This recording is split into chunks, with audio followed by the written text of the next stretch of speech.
King Suki அப்படின்னு ஒரு art இருக்கு. அது தெரியுமா? யாருக்காவது கேள்விப்பட்டிருக்கீங்களா? கிங் சுகி அப்படின்னு ஒரு ஆர்ட், ஒரு கலை இருக்கு. தெரியுமா உங்களுக்கு? கேள்விப்பட்டிருக்கீங்களா யாராவது? அது ஒரு ஜாப்பனீஸ் கலை, அது ஆர்ட். அந்த ஆர்ட் என்னன்னா, நீங்க ஒரு பவுலோ ஒரு பாத்திரமோ அதாவது கீழே போட்டு உடச்சிட்டீங்களா, அதை ஒட்ட முடியுமா? ஒட்ட முடியுமா முடியாதா? கூகுளில் சர்ச் பண்ணி பார்த்தீங்கன்னா தெரியும். ஒட்ட முடியுமா முடியாதா? ஒட்டிடுவீங்களா? சுக்கு நூறாக உடஞ்சிருச்சுன்னா ஒட்ட முடியுமா முடியாதா? முடியாது. ஆனால் ஜாப்பனீஸில் அதை ஒட்டுவாங்களாம். அது பேர் தான் கிங் சுகின்ற ஆர்ட். அதை ஒட்டிட்டு அதை என்ன பண்ணுவாங்களாம், அந்த வீரெல்லாம் போயிருக்குல்ல, அதெல்லாம் கோல்டை வச்சு ஃபில் பண்ணுவாங்க. கோல்டை, தங்கத்தை வச்சு ஃபில் பண்ணுவாங்களாம்.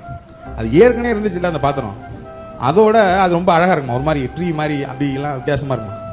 அதே மாதிரி நிறைய பேர் உடைக்கப்பட்ட இதயத்தோடு இங்கே வந்திருக்கிறீங்க.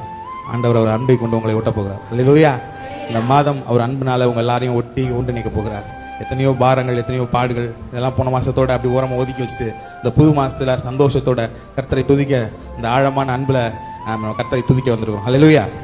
அந்த அன்புல திருப்பி திருப்பி நம்ம தழைத்திருக்க, கர்த்தரோடு இணைந்திருக்க, கர்த்தரோடு இசைந்திருக்க கர்த்தர் நமக்கு வழிவாசல்களை திறக்க போகிறார். அல்லேலூயா. இந்த மாதம் அந்த ஆசீர்வாதம் உங்கள் வீட்டில் தங்கி தாபரிக்கும். அல்லேலூயா. அவரோட அன்பை நீங்கள் ருசிப்பீர்கள். அல்லேலூயா.